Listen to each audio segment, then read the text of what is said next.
Salve, salve, comunidade Wrexham Brasil! Estamos ao vivo para gravar mais um episódio do segmento Wrexham Visto de Fora. Segmento esse onde a gente convida pessoas que vivem futebol, conhecem futebol, respiram futebol, para vir falar desse fenômeno do país de Gales, que já conquistou os corações do mundo. Estamos aqui, eu, Thiago Salerno, fazendo as vezes de Lucas Dantas, que talvez chegue no meio da gravação, Vitor, e é uma honra te receber aqui, Leonardo Oliveira, jornalista do Grupo RBS. Léo, muito obrigado pelo teu tempo, por estar dedicando aqui alguns minutos para conversar com a comunidade Wrexham Brasil. Boa tarde, bom dia, boa noite, é um prazer.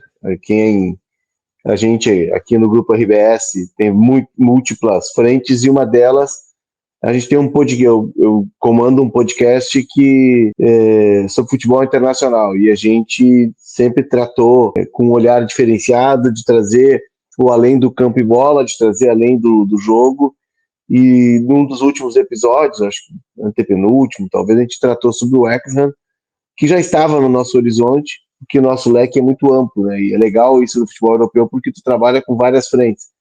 Enfim, aí a partir desse episódio do Wrexham, né, esse contato, já tinha vindo a demanda, né, a sugestão, na verdade, do grupo de vocês, e eu acho que esse movimento de vocês só mostra o quanto é um projeto que deu certo e quanto é um projeto inspirador. Trabalho aqui na Rádio Gaúcha como comentarista esportivo, tenho coluna no site GZH em 0 Hora, e tem esse podcast que o futebol internacional sempre me atraiu muito, não só pela qualidade do jogo, e cada vez ela está mais distante do que a gente vê aqui nos nossos gramados, mas muito também pela gestão, pela excelência de gestão, pela inovação nos projetos.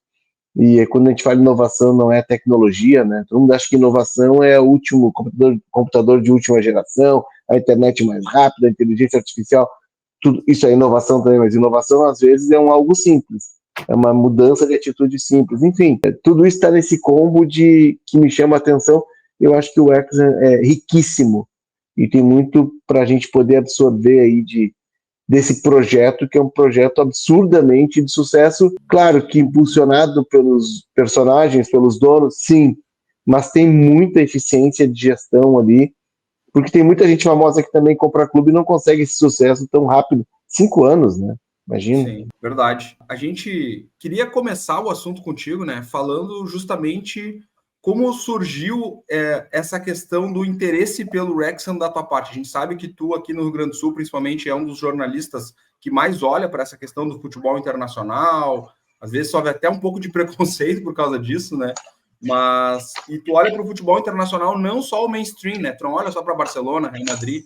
Tu, de fato, olha para esses times que estão com histórias legais surgindo, projetos legais, né? E tu tem toda essa visão que tu bem trouxe aí, que tu procura abordar lá no Deu Liga, né?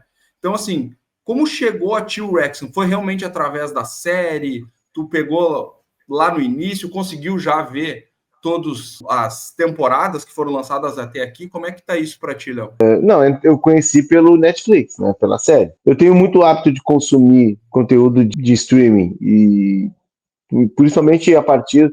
Eu acho que a ideia do Wrexham, ela vem muito a partir para mim, o embrião de todos esses projetos que hoje estão cada vez mais comuns, mas tudo começa, até onde eu tenho conhecimento, no Hour Nothing da Amazon. E o primeiro que eu vi foi o do Manchester City, mas o Hour Nothing, ele migra para o futebol, ele já tinha essa linhagem no futebol americano e no rugby, e acho que o primeiro grande de futebol foi esse, né? Teve o Sunderland também, que é mais ou menos contemporâneo. Então, desde lá, eu passei a consumir muito conteúdo de streaming que mergulha na intimidade dos clubes, né? Eu me lembro de dois da Amazon, lá no início, bem antes da pandemia, acho que é 2017, 2018. Eu me lembro de dois, um é Trainees, que é sobre 5 técnicos alemães, um deles é o Klopp, e o outro é o da La Liga, o primeiro da La Liga. E a partir dali eu comecei a consumir. Topei com esse do Wrexham. Não tem como não se apaixonar pelo conteúdo, porque ele consegue unir a vida real, a paixão pelo futebol, mas tem muito ali de Hollywood, tem muito ali de algo pensado. Muitas vezes a gente vê os conteúdos, e aqui no Brasil se faz muito, eles são quase ocasionais, mas ali teve um penso. E eu acho que o grande diferencial do projeto do Exxon é que eles pensaram não em comprar um clube de futebol, eles pensaram em comprar um clube que poderia se tornar uma grande produtora de conteúdo, que nada mais é do que o que todos os grandes clubes hoje são e perseguem, produzir conteúdo. Eu acho que o projeto do Exxon, no seu embrião, quando eles olharam comprar um clube, eles não olharam comprar um clube para montar um time para ser campeão. Eles pensaram num clube que fosse uma grande fonte de produção de conteúdo.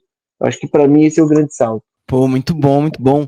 Léo, boa tarde, né? Boa noite, bom dia também para quem está nos ouvindo. Eu sou o Vitor, narrador da comunidade Wrexham Brasil, criador de conteúdo também, sou artista.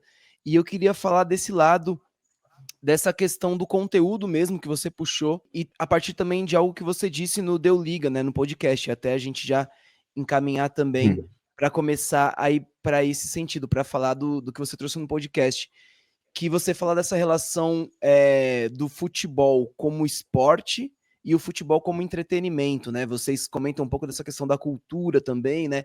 Tanto e aí você cita alguns exemplos, né? De, pô, às vezes um clube é difícil no Brasil dar lucro, dependendo do momento e do contexto, né? Mas você cita da questão do desenvolvimento da comunidade, de abrir escolinhas, de estar nas festas da cidade, de ser de fato essa figura que representa, né?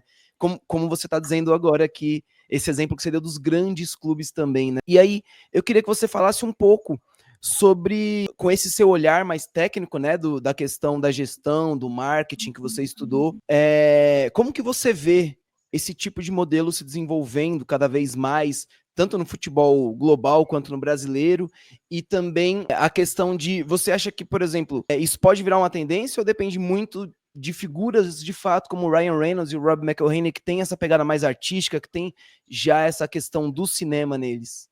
Como que você vê essa? Eu acho que é uma tendência. Eu acho que é uma tendência, porque isso é que vai ampliar o teu alcance. Tu vai sair do público do futebol. Tenho certeza que quem viu Welcome to Wrexham, tem gente que viu porque gosta de futebol e tem gente que viu porque foi absorvido pela história, pela narrativa. É que assim, tem um ponto que os clubes estão entendendo que não basta só o espetáculo de domingo. Essa máquina, ela precisa ser alimentada de outras formas. Tu não vai alimentá-la somente com a paixão, com a expectativa do jogo, com o gol, com a discussão, com o debate. Porque senão tu vai viver de domingo a domingo. E essa indústria que fatura tanto, ela precisa ser alimentada dia a dia. O Real Madrid tem uma visão muito nesse sentido, e para mim o Manchester teve ali atrás a questão da expansão. O Manchester é o time que olha para o Oriente e percebe que ele não podia ficar restrito à Inglaterra, e ele foi o primeiro clube que vê nos países do Oriente um grande público que precisava ser atendido e que poderia ser fidelizado. Mas o Real Madrid é o que enxerga o futebol como a Disney enxerga, né? Inclusive o Real Madrid se inspira muito na Disney. Tu não é só um clube de futebol, tu é um clube de futebol que mobiliza outras áreas, outros setores e outras formas de consumo. O clube de futebol, ele é o centro, ele é o principal produto, é claro, porque se ele não estiver bem também tu não mobiliza nada, mas ele não acaba em si. O clube de futebol precisa movimentar uma grande indústria. O Real Madrid é um exemplo. O Real Madrid, ele é gigante, claro, tem toda uma história, tem toda uma vinculação de ter sido lá atrás, na ditadura do Franco, o símbolo do sucesso, né? Foi muito abastecido pelo governo da ditadura do Franco, que durou décadas, mas o Real Madrid entende, a partir da chegada do Florentino, e aí com a era dos Galácticos, que não era só futebol. Futebol é um pretexto. E cada vez mais eu estou vendo, e se a gente for ver, por exemplo, a Copa do Mundo de 2026, ela vai ter show, assim como tem no Super Bowl. Ela vai ter um show na final. Já teve, inclusive, se não me engano, eu estava na final no Catar, mas não teve show no Catar. Mas teve um show de luz, a apresentação. Agora vai ter um show no intervalo do show. A própria final da Champions, né, Léo? Final da Champions, tem shows. tem show, então, assim, sul-americanas também estão tendo, né? Então, tenta assim, o futebol vai ser um pretexto, né? Ele vai ser uma parte do espetáculo. Não, é um caminho sem volta, porque o futebol mobiliza muito e o futebol gera muito consumo. O futebol move paixão, porque, vamos lá, o esporte americano, e eu acho que a entrada dos norte-americanos no ambiente do futebol, e tem muitos investidores norte-americanos comprando frações ou comprando clubes na Europa, e até aqui no Brasil, é justamente isso. O americano entende que um jogo de basquete da NBA, ele é o intervalo de um grande espetáculo. Tem um grande espetáculo e no intervalo tem um jogo.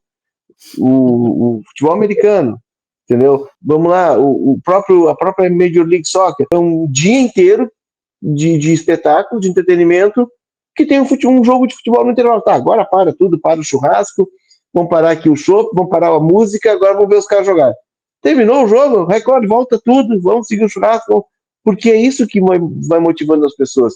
É entretenimento. A gente tem uma dificuldade de entender isso aqui no Brasil, eu acho que nós temos um atraso muito grande no Brasil, na forma de perceber isso, e um certo conservadorismo, porque o futebol no Brasil, ele sempre se vendeu sozinho. Tu não precisa anunciar que domingo vai ter jogo no Beira-Rio, na Arena, no Maracanã. As pessoas sabem. Tu não precisa mobilizar as pessoas sabem, elas vão, elas compram ingresso, elas pagam mensalidade, e se o time tá mal, elas seguem pagando por amor, por paixão. O futebol nunca precisou se vender. Agora tu me diz o seguinte, como é que uma cidade de 45 mil habitantes, como é o Wrexham, no norte do país de Gales, tudo bem, cidade importante, é a maior cidade do norte do país, mas é o país de Gales. Como é que ela se torna mundialmente famosa, inclusive roteiro turístico? Porque tem gente que vai ao Wrexham, mesmo sem ter ingresso, porque são 12.700 lugares no estádio, né? Isso. No Race Course. Então, assim, tu tem 12 mil lugares no estádio e virou um ponto de peregrinação, porque todo mundo quer pelo menos vivenciar o pré-jogo no bar lá do personagem da série, as pessoas querem jantar naquele restaurante, as pessoas querem viver aquela atmosfera. Não é pelo futebol, né? Sim, não, com certeza. A Então, gente assim, até tem depoimento de gente que foi para lá e que realmente se sente numa imersão, né? Porque tu olha aquele cara, pô, o cara é o personagem da série. Não, mas ele é o cara do dono do bar aqui, ele tá me atendendo. Então, é bem isso que tu disse, uma experiência. É como tu tá dentro de um filme. A cidade vira cenário, né? De fato, sim, traz sim. essa magia simbólica. Vamos lá, o último lugar que alguém iria para ver um jogo de futebol, o último não, mas um dos últimos, ou um lugar que a pessoa não iria, é o norte do país de Gales. Sim. Digamos que não tivessem comprado o Wrexham lá, a não ser que por acidente, está passando por ali, teve que dormir ali, ou tem um amigo que mora lá, está estudando, enfim. Mas hoje não, hoje é um roteiro, e olha como transforma uma comunidade. E é isso que eu brigo aqui. Vamos lá, vamos pegar uma cidade do interior gaúcho, que eu sou do Rio Grande do Sul. Santa Cruz do Sul, tá? Uma cidade rica, uma cidade que tem uma indústria forte de fumo. É uma cidade de colonização alemã. Tem a segunda, depois de Blumenau, Blumenau seria a segunda maior Oktoberfest do mundo, Santa Cruz, depois de Blumenau, é a maior, a terceira maior Oktoberfest do mundo, entendeu? É uma cidade que tem a famosa, tem uma iguaria alemã, que são as cucas, é um pão com recheio, com cobertura, é um pão especial, que o alemão consome muito, consome com linguiça. E é bom, agora né? Tem a festa, e é muito bom. Agora tem a festa das cucas, né, em Santa Cruz, que é um sucesso. A cidade toda para, tem um concurso da melhor cuca da cidade. Gente, como é que os dois clubes da cidade não estão conectados com isso? Como é que uma cidade que tem universidade, para começar, tu tem tudo na mão, é só conectar o clube com a universidade. Pesquisa e prática no campo, né? Tu tem duas festas grandes na cidade. Tu tem dinheiro. Tu tá localizado no centro do estado. Santa Cruz, ela é a cidade central do estado. Tu tá bem no meio do Rio Grande do Sul. E esses clubes, eles não podem estar na segunda divisão. Eles não podem estar passando o chapéu para pedir ajuda para o empresariado local. Não. Tu tem que pensar num projeto que transforme esse clube numa referência, que leve a cidade como referência, mas tu tem meios de criar produtos que façam esse clube ser mais do que ele é. Eu peguei Santa Cruz, poderia pegar outra cidade do Rio Grande do Sul. E vale para qualquer cidade do interior. Porque assim, a gente não acordou ainda para entender o futebol como uma parte de um grande espetáculo de entretenimento. Eu não acredito que numa cidade como Santa Cruz, no final de semana, se tiver um bom jogo de futebol, vai ter um programa que possa competir com esse jogo de futebol. E vale para Pelotas, vale para Bagé, vale para qualquer outra cidade. Estou pegando as do interior do Rio Grande do Sul, vale para Brusque, em Santa Catarina, que é uma cidade riquíssima. Vale, enfim, é pensar aquilo como um grande produto e mobilizar as comunidades. E é isso que a gente viu. Como é que começa o projeto deles? Mobilizando a comunidade primeiro, que é uma comunidade apaixonada. Talvez tenha uma diferença lá, que os clubes são o coração das cidades. Se a gente for olhar Manchester e Liverpool, não são cidades grandes, importantes na Inglaterra, não são cidades populosas, super populosas, mas elas são o centro, o coração, o clube é o coração daquela cidade. E aí tudo aquilo sabe, é um raio que irradia para o restante. Mas talvez não tenhamos isso, talvez aqui no Rio Grande do Sul, principalmente, a gente tenha um grande problema, um grande desafio, que tudo é muito voltado para a capital. Os clubes da capital são muito proeminentes e acabam tirando os torcedores dos clubes do interior.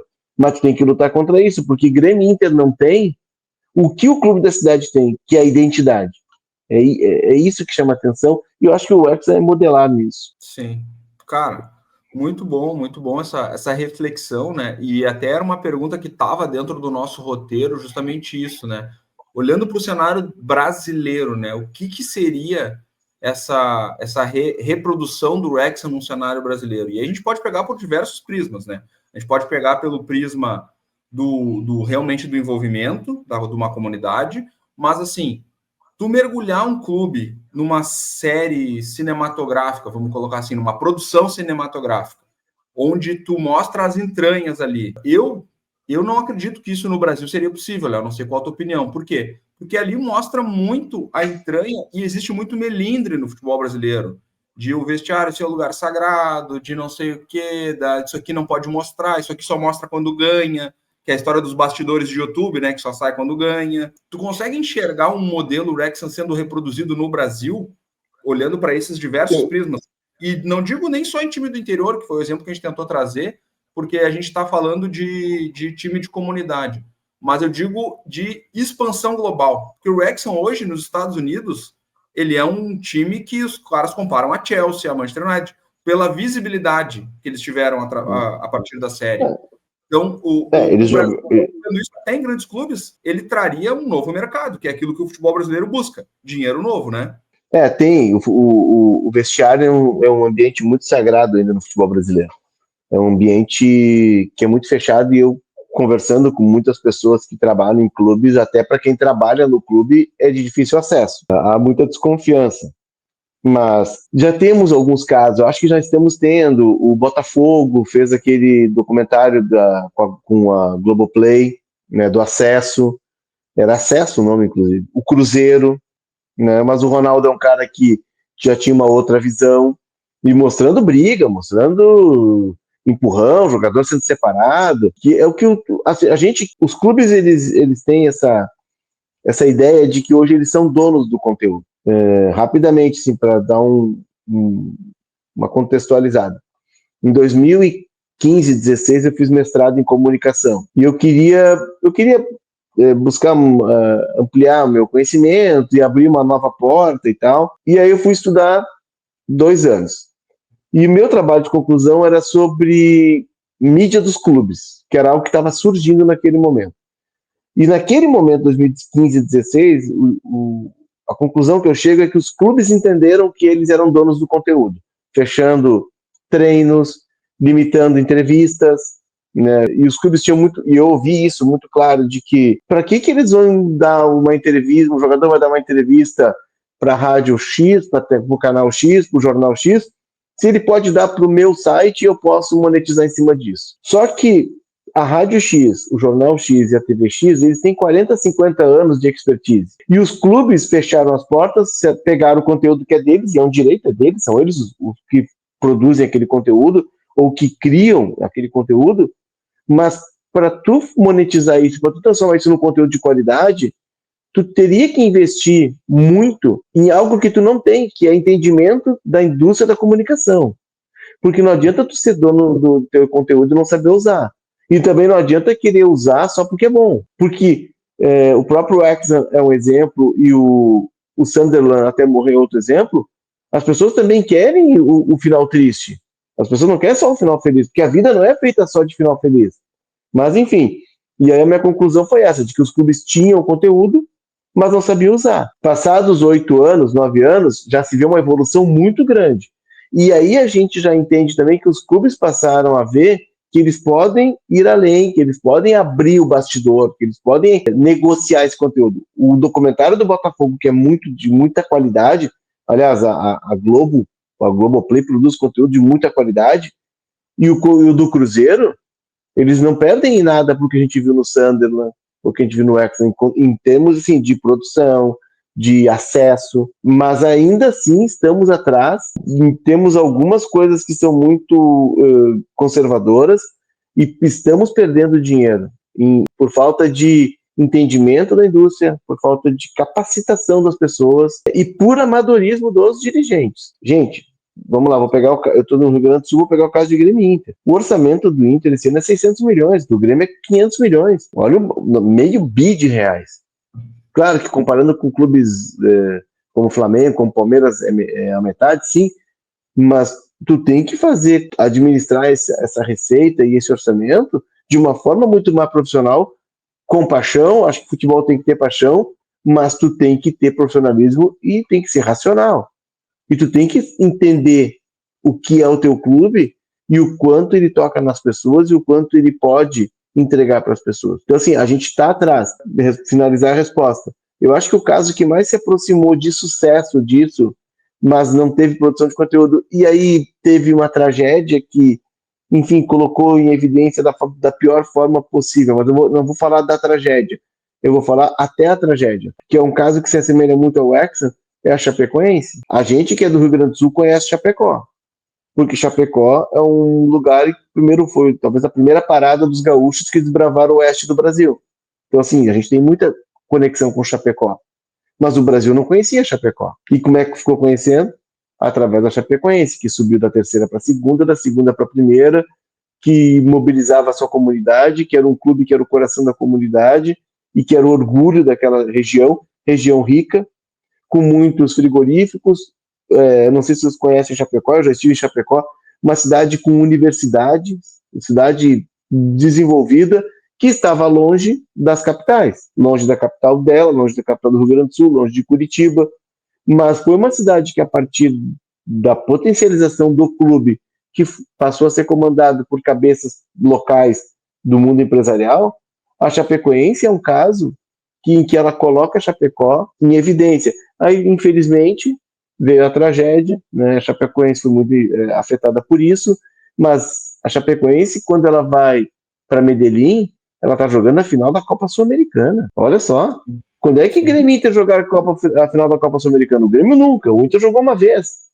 Então, assim, eu acho que a Chapecoense seria, se não tivesse perdido as cabeças iluminadas naquele acidente, se não tivesse acontecido tudo aquilo que aconteceu e foi muito triste, a Chapecoense hoje poderia ser um Wrexham Brasil. Verdade. Sim, sim. Nossa, na hora que você começou a falar, veio todo... Eu acompanhei mais de perto a Chapecoense por causa dessa história e eu fiquei revivendo esses momentos, assim, né? Foi muito parecido com essa minha aproximação com o Wrexham também.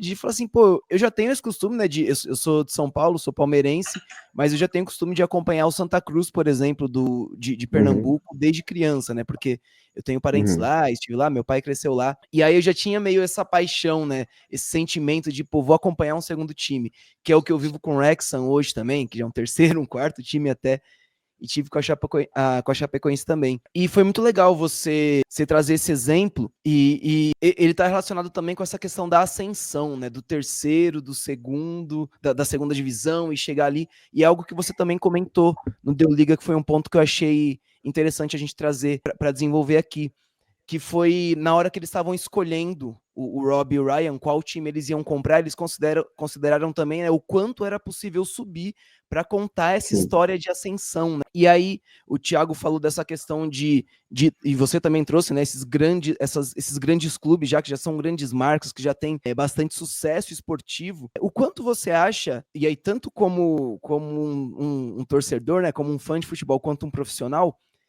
que esse sucesso do Wrexham tem a ver com a história que é contada, com o modelo que é feito, e o quanto você acha que essa parcela é de fato por essa questão do campeão improvável, né? Não que eles tenham sido campeões, eles foram.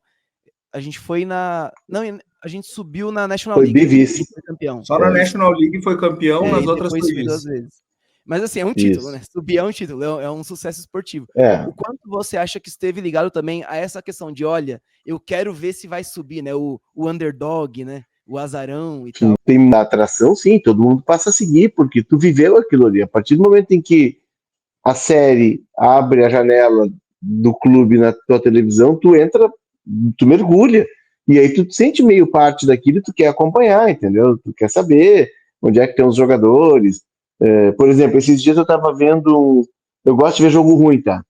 E eu tava vendo o jogo da Championship, e dá uma sensação de que só eu tô vendo aquela porcaria. E PSG e Inter todo mundo tá vendo. Pô, aí não tem graça, né, cara? As melhores histórias não estão nos grandes jogos, né? Já no jogo na Wrexham Brasil. Transmite no mesmo horário de Champions League, a gente fala exatamente isso. É o nosso. Não tem. E assim, aí eu tava vendo um jogo e apareceu o Meia, que tinha sido contratado pelo Sunderland. E eu falei assim, eu conheço esse cara. Daí fui atrás do nome dele, que eu não me lembrava, um ruivinho de barba. Ele é meio figurinha carimbada na segunda e terceira divisão. Por quê? Porque tu começa a te identificar com as pessoas. Então, sim, a partir do momento que tu tem contato com a história do clube, a partir do momento que tu conhece as pessoas do clube e que tu te envolve tanto, tu começa a acompanhar.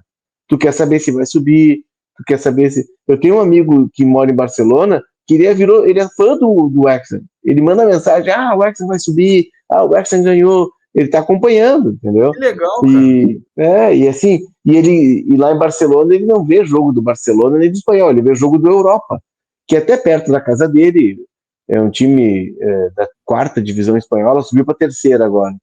E é um campo, sei lá, 8 mil pessoas, grama sintética, os prédios do lado. Aí quando ele entrou em contato comigo lá, então vou tirar para ver um futebol de verdade, não sei o que, vem aqui. E a gente foi, é um clube familiar, o clube do bairro de Grácia, e ele mora num prédio, que é uma rua, 2 acima do estádio, da varanda dele, assim, dá para ver a ponta do campo, e mobiliza a comunidade, e o Europa subiu esse ano. Aí ele estava super feliz que o Europa subiu e que o Wrexham subiu, e assim, tem o clássico Europa e San Andreu, que são de 2 bairros distintos de Barcelona, e, cara, pega fogo. Eu queria ir no clássico, eu não consegui ingresso. Quando eu me dei conta, eu já tinha esgotado os ingressos, entendeu? Porque tem as pessoas querem essa identidade, né? E quando tu vê algo assim, tu quer participar também, tu quer acompanhar. Então, eu acho que a série, as pessoas passaram a acompanhar o Wrexham, não tem nenhuma dúvida. Por envolvimento, e claro, né, aí entra a pitada de Hollywood, né? Pelo roteiro, que é um roteiro de histórias maravilhosas, né? Não tem como, da dificuldade, tudo, enfim. Eu, por exemplo, eu acompanho o Sunderland. Inclusive, a gente fez um especial sobre a Championship no Deu Liga, porque eu passei a acompanhar o Sunderland. Trocou de dono, agora o cara lá, filho do cara que foi dono da Adidas. Como é que, de vez em quando tu dá uma googleada, como é que tá o Sunderland? Tu vai acompanhando, entendeu? E aí, no jogo do acesso, para que eu quero ver esse jogo. Tu vai ver um jogo da segunda divisão? Vou ver, porque para mim, o Sunderland não é um estranho, né? O Wrexham está na Championship e aqui na comunidade Wrexham Brasil a gente escuta perguntas de todo tipo. Cadê o Paul Mullen? Qual é o próximo jogo do Wrexham? Em que posição o Wrexham está? Quem serão os titulares? E agora a gente fez uma parceria com um aplicativo que vai te ajudar a ficar por dentro de tudo sobre o Wrexham. É a SofaScore. Além de você ficar por dentro das notícias em português sobre o Wrexham, agora você pode utilizar o aplicativo SofaScore para ficar por dentro dos resultados, estatísticas e classificação do Wrexham na Championship. Wrexham Brasil e SofaScore, a parceria que veio para ficar. Então, baixe o aplicativo, vou deixar aqui o link na descrição desse vídeo, ou então você pode escanear o QR Code aqui também. Legal. Falando um pouquinho, já que tu tocou no assunto série e querer acompanhar e chamar atenção, quando tu assistiu, tu rapidamente, assim, bateu o olho, cara, vou ver como é que tá hoje, porque a série, ela saiu com um pouco de atraso, né? Então, vamos ver como é que tá hoje, ou tu esperou terminar pelo menos a primeira temporada, para não ter nenhum spoiler, para depois descobrir como é que estava na atualidade? Não, vai acompanhando, busca informações. Eu vi toda a primeira temporada, e depois sim, aí eu fui atrás de informações. Porque muitas vezes a memória atrai a gente também, né? Tu lê alguma coisa, tu lê, mas tu não lembra, né? Mas não, terminou a primeira temporada, já fui pro Google e eu vi muito rápido, assim, né? Comecei a Sim. ver e É muito envolvente, né, Léo? é Não dá muito vontade de parar. envolvente. E o começo ali é muito legal porque mostra o bastidor deles também, né? Pô, os caras na pandemia, o cara em casa, mas tu vê que isso que me chama a atenção. O projeto original, ele já era um projeto disso, de fazer a série. Eles não estavam comprando um time, eles estavam comprando uma indústria de produção de conteúdo. Porque quando toca o telefone, pô, o cara tá na sala de casa, tem gente filmando, e não é uma filmagem de celular, é uma filmagem com equipamento profissional. Então, o projeto original não é aquela história, claro, que eles venderam, vamos comprar um clube de futebol. Não. Eles já sabiam o que eles estavam comprando e o que eles iam fazer. Inclusive, eu estava lendo agora. Já tinha gente em Gales filmando quem estava recebendo a ligação, na verdade. Sim, tudo foi muito. Mas é tão maluco e é tão bem feito que parece que foi tudo ocasional, né? Legal. Cara, uma curiosidade, Léo, e aí até queria entender contigo se tu acha que existe alguma relação. A gente aqui na comunidade, como a gente falou, a gente transmite os jogos, né? E a gente tem um público muito cativo no Rio Grande do Sul. Tem gente que nos acompanha da Praia do Cassino, do Litoral Norte, gente de Santa Maria que nos acompanha, que manda mensagem recorrentemente. Pô, estamos aqui reunidos, vendo o jogo do Wrexham e tal. E eu, quando bati o olho no Wrexham, eu olhei assim, primeira vez eu olhei, cara, isso aqui parece o Brasil de Pelotas.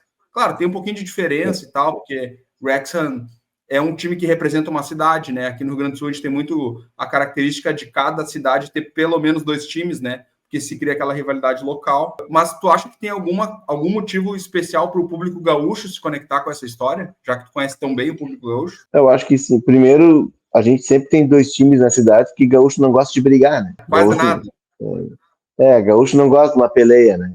E isso atrasa a gente. Isso atrasa muito o Rio Grande do Sul. Essa mania de estar sempre, sabe, em confronto. Mas, enfim, fechado parênteses. Eu acho que muito porque, assim, muito porque as cidades do interior estão perdendo as suas identidades, né? Porque nós temos delegações e excursões que saem de Ijuí, Ijuí é longe, são 6 horas de viagem, que saem de Rio Grande, 2 horas e meia de viagem, de ônibus, que saem de Venâncio Aires, que é mais perto, 1 hora e meia, 2 horas, para ver jogo, para passar o dia em Porto Alegre. Então os caras entram no ônibus lá, vêm para Porto Alegre, assistem ao jogo, fazem churrasco na beira do estádio, termina o jogo, entram no ônibus, voltam, porque os clubes do interior estão perdendo força, né? Então, tem uma questão econômica que é muito forte, eu acho que é uma questão econômica do Estado, que interfere muito, que influencia muito, mas a identidade muito se dá por isso, porque nós temos camisas pesadas no interior gaúcho, times tradicionais, o Inter de Santa Maria é um time tradicionalíssimo, o Brasil de Pelotas nem se fala, né? O Brasil de Pelotas tem uma história, e Pelotas é uma cidade distinta de tudo, porque Pelotas tem identidade, Pelotas tem vida própria. O cara que mora em Pelotas, ele faz as coisas em Pelotas, ele tem hábitos que são de Pelotas, ele tem uma maneira de falar. Tu chega em Pelotas, diz, alguém te faz um favor, tu diz obrigado, e o pelotense responde, mereces. Só escuta isso, entendeu? Aí tu vai no Laranjal, os caras estão parece Uruguai, eles têm muita influência uruguai, os caras parece que nasceram com uma terma embaixo do braço, tomando chimarrão, sabe? Os bares tradicionais, o café Aquários. Então Pelotas tem uma identidade própria. E eu estava conversando esses dias com uma colega que veio de Pelotas. Pô, eu sou muito fã da cidade. Eu acho que é uma cidade que tu chega e tu não vê que ela quer ser Porto Alegre. Tu não vê que ela quer replicar o que tem em Porto Alegre. Ela tem a cultura dela. As pessoas usam barco lá no final de tarde para navegar né, no canal, para ter uma cultura de barco. Tem o samba, que é uma cultura muito forte da cultura local, assim, da formação da cidade. É uma cidade que foi refúgio de muitos escravos. Tem uma comunidade negra muito forte, muito grande. Tu tem a influência portuguesa. E tu tem 2 clubes que, pô, a Boca do Lobo, e é isso que me incomoda, sabe? A Boca do Lobo é o estádio mais antigo do Brasil. Isso tu tem que faturar em cima disso. Isso é teu marketing, tá ali, é só pegar e empacotar isso e transformar em produto, entendeu?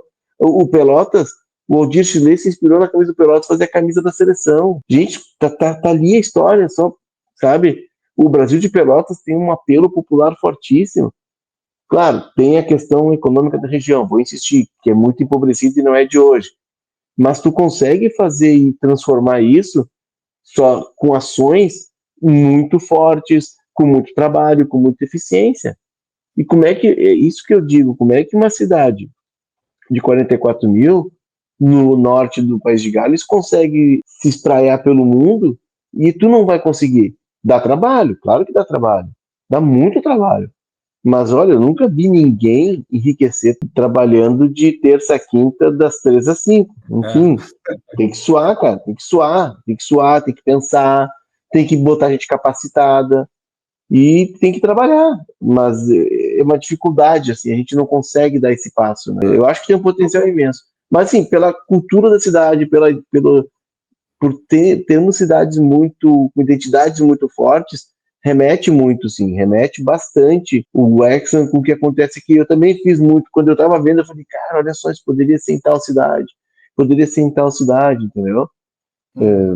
Mas, infelizmente, a gente não acordou. E eu tenho medo que os clubes do interior morram nesse cenário, porque é um processo muito acelerado. Mas esse lance, talvez agora, né? Agora pegando o gancho aí, Lucas, obrigado. E o Lucas que não vai ser deportado, Lucas, tá tudo certo com o teu visto? Tá tudo bem? Tudo certo, tudo aprovado. Depois de 2 anos, tudo aprovado.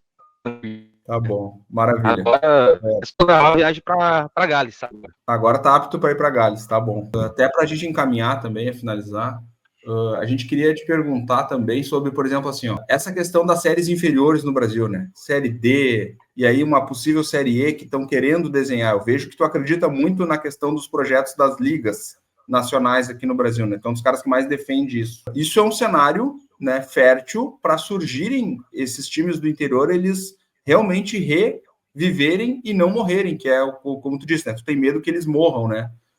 Eu acho que é um cenário para isso, né? Que essas ligas fomentem isso no futebol brasileiro para que daqui a pouco amanhã surja um novo Wrexham aqui no Brasil, né? A Liga Forte Futebol, ela destina um percentual bem significativo, acho que 15% para a Série B e 5% para a Série C. Tu tem que fomentar o futebol das séries menores, porque boa parte dos jogadores e dos profissionais que estão trabalhando com futebol, executivo, preparador físico, treinador, eles começam nesses times da série C, D, C e D e nos times do interior. Nem todo mundo começa no Flamengo, no Grêmio, no Corinthians, não tem essa oportunidade. E também Grêmio, Flamengo, Corinthians e Inter não tem essa capacidade de absorver todo mundo. Então, assim, tu precisa ter a base do futebol muito forte. Então, tu precisa ter o clube do interior forte, bem estruturado, para que ele forme profissionais e esse profissional chegue ao clube grande. Eu vejo, assim, eu acho que os clubes, tendo a capacidade de organizar o campeonato, mais do que isso, eles vão ter uma voz forte na mesa de reuniões. Quando a CBF vier com uma determinação, agora todo mundo vai ter que jogar a terceira fase da Copa do Brasil, quem está na Libertadores e quem está bem ranqueado, e é um jogo de ida e volta. Não, nós não vamos jogar, entendeu? Não vamos jogar. Os 40 clubes da Séries A e B não vão jogar. Vocês coloquem da Série C e D e façam uma Copa do Brasil sem o Flamengo, sem o Palmeiras, sem o Sport, sem o Fortaleza, que são clubes de massa. Então, assim, para mim, o mais importante da Liga, além deles poderem organizar o campeonato e aumentar o faturamento deles, é eles poderem ter uma voz forte e não ter de submeter tudo que a CBF manda. E também poder chegar na Conmebol e dizer, olha, a Sul-Americana tem que ser revista. Não tem cabimento o Campeonato Brasileiro de 20 clubes ter 14 clubes classificados para Copas. Não tem cabimento. O Campeonato Brasileiro 15º e 16º são os clubes que não classificam para nada. É muito time. E aí tu tem jogos, como tivemos agora aqui, Grêmio e Luquenho para 5 mil pessoas na arena. Grêmio e Atlético Grau. O Grêmio não tem que estar jogando com o Atlético Grau e com o Luquenho. Assim como o Inter não tinha que estar jogando com o Tomayapo. Faz uma etapa preliminar. E aí tu valoriza o produto. Os teus principais times, tu não submete eles a isso, entendeu? Porque tu vai cansar os times, tu vai esgotar os times, as viagens são complicadas. Então faz uma preliminar, como é na Europa. Vamos lá, o campeão da Moldávia não joga a Champions League. Ele joga uma preliminar da Champions League. Entendeu? Por quê? Porque tu vai passando de etapa e aí depois tu vai chegar para enfrentar os grandes. E aí tu eleva a regra da tua competição. Mas como é que tu vai enfrentar esse sistema se tu não tem uma voz única? Então chega para a Conmebol e diz, não, então tá, os clubes da Série A do Brasileirão não jogam mais essas competições. E tu te vira lá com o time da Bolívia, da Venezuela, convoca os caras do Suriname, entendeu? Convida os mexicanos de novo. Claro que os clubes não vão deixar de disputar uma Libertadores, mas pelo menos eles vão fazer valer a vontade deles. Então, por isso que eu acho importante a Liga. Muito mais como capacidade de posicionamento. Que hoje os clubes não têm. Hoje eles recebem a ordem e cumprem. E aí a gente está vendo o calendário que a gente está tendo esse ano. E o Inter perdeu num jogo 3 jogadores para a temporada inteira. Como isso. E aí vai contratar como? Já está endividado, já está atolado. Está devendo para todo mundo. Vai ter que contratar. Aí tu, quando tem 40 jogadores no teu vestiário. O Roger diz muito isso, o técnico do Inter, né? Que o futebol brasileiro arrecada mais, mas ele gasta mais. Claro, aí tu vai ver o relatório da Galápagos, que foi publicado essa semana pelo César Garafietti, aumentou em 10% a receita bruta dos clubes. Mas o gasto aumentou 22%, o endividamento aumentou 22%. Essa conta, uma hora ela vai chegar, e aí vão quebrar. Ou vão cair na mão de aventureiros, como foi o caso do Vasco.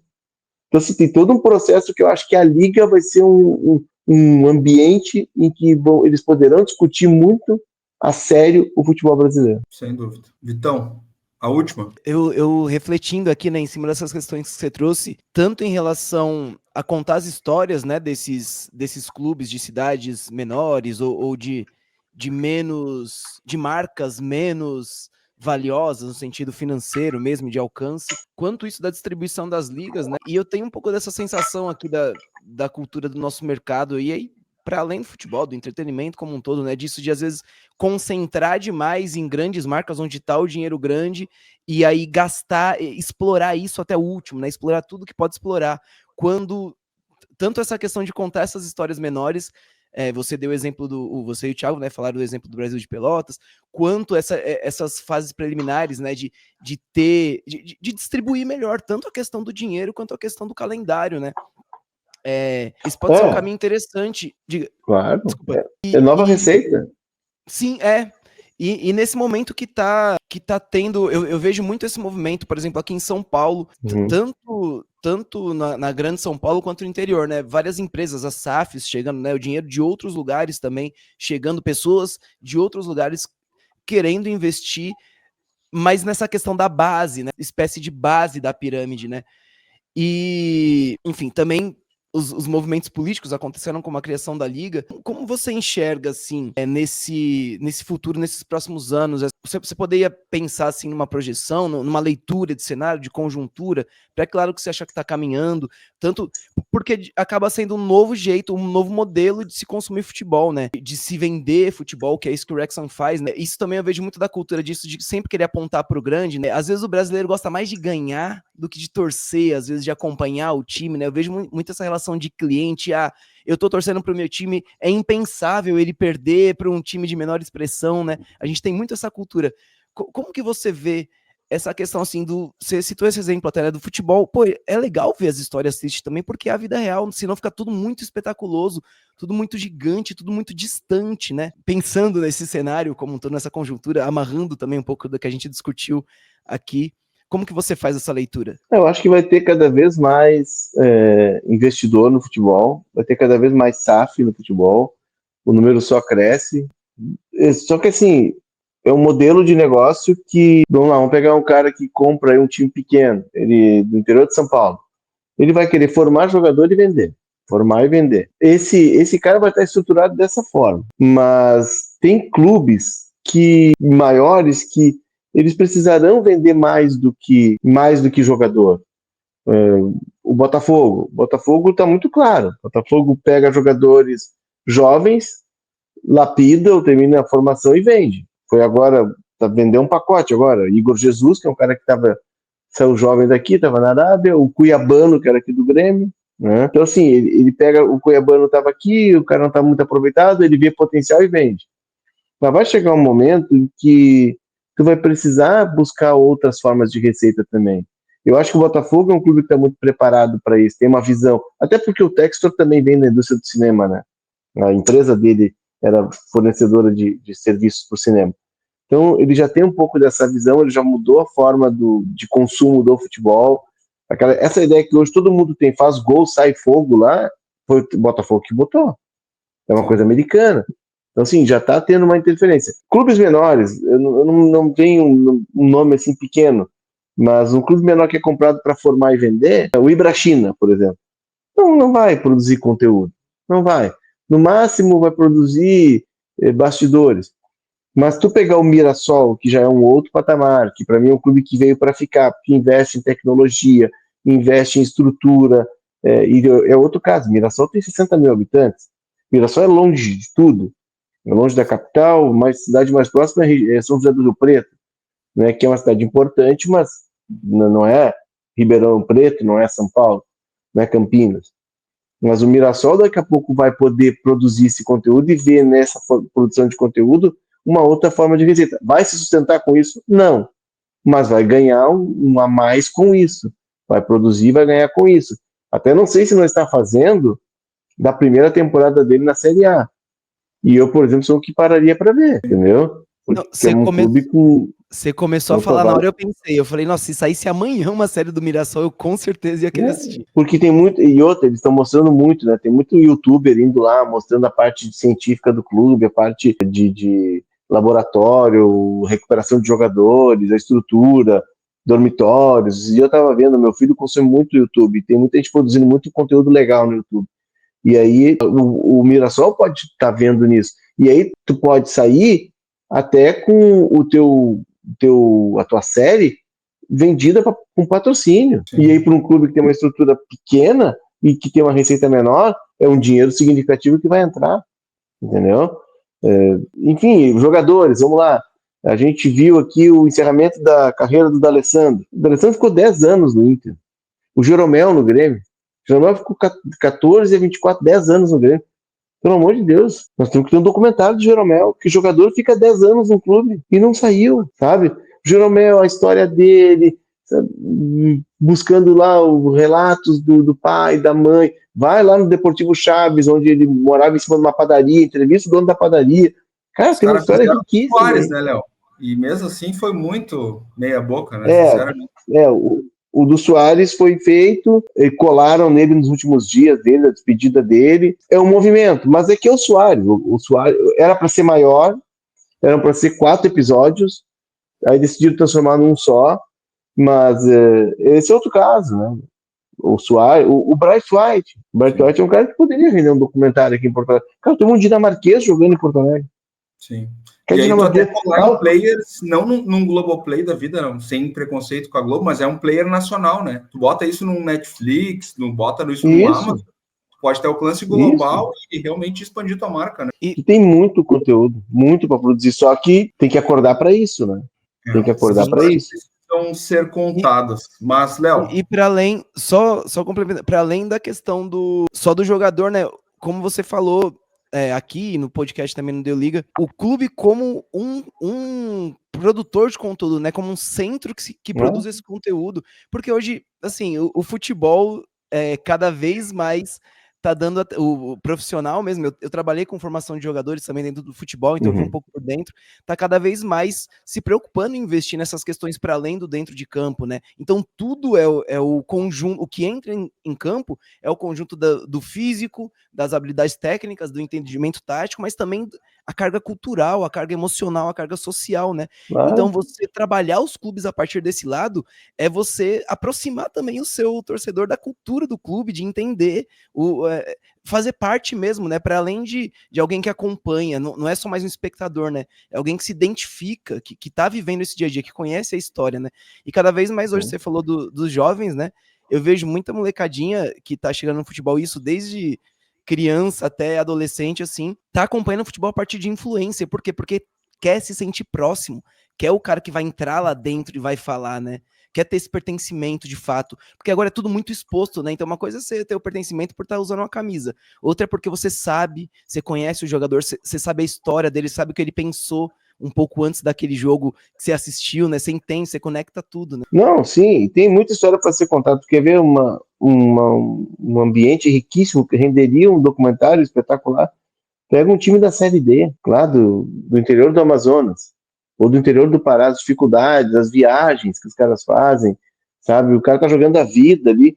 Poxa, dá um material, dá uma série espetacular. Só que, claro, tu tem que pensar, tu tem que, né, trazer as pessoas certas pro teu lado, tu tem que organizar, mas quem é que não pararia para ver lá o time do interior do Amazonas?